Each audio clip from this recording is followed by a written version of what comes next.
ఎగిరిపోతే ఎంత బాగుంటుంది, ఎగిరిపోతే ఎంత బాగుంటుంది. అబ్బా నిజముల్లా పక్షి లెక్కన ఆకాశంలో అట్లట్లా ఎగిరితే ఎంత మంచిగుంటది. కనీసం పక్షి లెక్కన కాకపోయినా డ్రోన్లు గాళ్ళకి ఎగురుతుంటాయి కదా, కనీసం అట్లనన్నా ఎగురితే ఎంత మంచిగుంటది.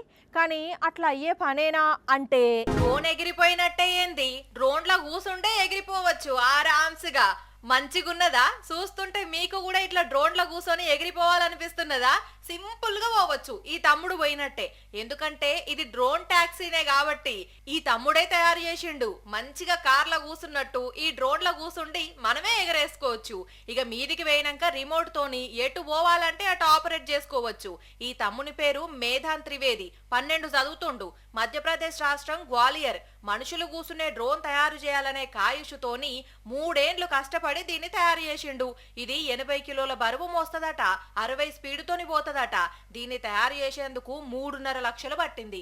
ఇప్పుడు మంచి గంటల కూసుండి ఎగురుతుండు. కానీ ఇటువంటి డ్రోన్లుంటే ట్రాఫిక్ ఎక్కువ ఉన్నప్పుడు మంచిగా ఎగిరిపోవచ్చు కదా. రాను రాను వస్తాయేమో ఇటువంటి డ్రోన్ టాక్సీలు ఎక్కువ మంది ఎక్కేటి కూడా.